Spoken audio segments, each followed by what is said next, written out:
Est-ce facile de réussir aux États-Unis? Alors, on va pas vous dire le contraire. Oui, dès l'instant que vous avez un vrai projet, que vous avez un savoir-faire, que vous avez un projet que vous avez bien préparé, que vous êtes prêt à vous investir dans la durée. Ne croyez pas que parce que vous allez aux États-Unis, vous allez réussir en un mois, c'est pas vrai. Ça demande de la persévérance, ça demande du travail, mais au final, je pense que les gens qui passent la première année ne regrettent pas du tout. Y a-t-il des secteurs qui sont plus porteurs? Il y a toujours des secteurs qui sont plus porteurs, notamment l'alimentaire, tout ce qui est Internet, l'énergie, les biotechnologies, médicales. Maintenant, je dirais que dans toute profession, si vous avez un savoir-faire et si vous pouvez apporter quelque chose, si vous avez une vraie proposition de valeur dans ce que vous allez faire, vous pouvez réussir. Vous avez tout à fait la capacité de réussir. Y a-t-il un minimum à investir? Alors ça, c'est une question qu'on nous pose tout le temps.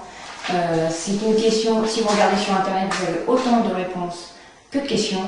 Alors, le problème, c'est qu'il faut tout simplement regarder le texte de la loi et il se trouve que l'UCITS dit il faut investir un montant donc qui soit cohérent en fait avec votre projet.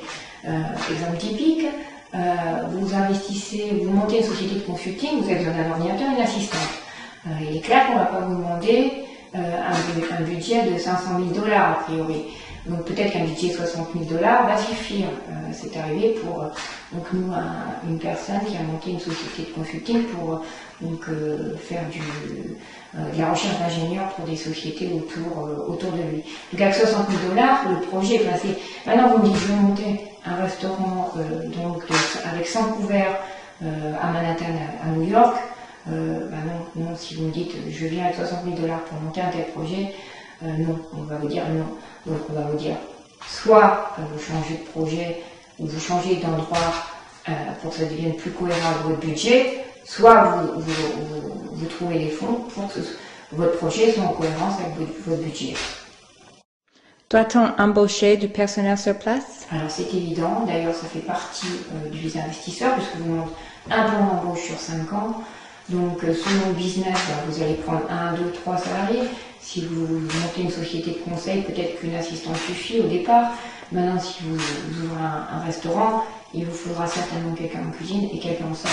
Donc, après, si vous montez une filiale d'import-export, par exemple, peut-être qu'une assistante va vous suffire également. Donc, tout dépend du projet que vous allez monter.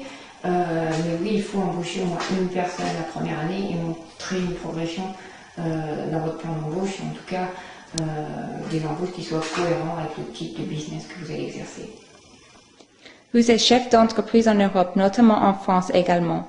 Pensez-vous qu'il est plus facile de gérer une entreprise ici ou aux États-Unis? Alors oui, c'est clair que pour nous, surtout on peut faire la comparaison, gérer une entreprise aux États-Unis est beaucoup plus simple, tout simplement parce que tout est fait pour l'entrepreneur. Donc, il n'y a pas de droit social ou un droit social minimaliste, c'est-à-dire qu'il n'y a pas de contrat de travail. Vous pouvez en faire un, mais il n'y a aucune obligation en la matière. Le droit du travail se résume à embaucher un minimum légal, qui est entre 8 et 10 $, on va dire.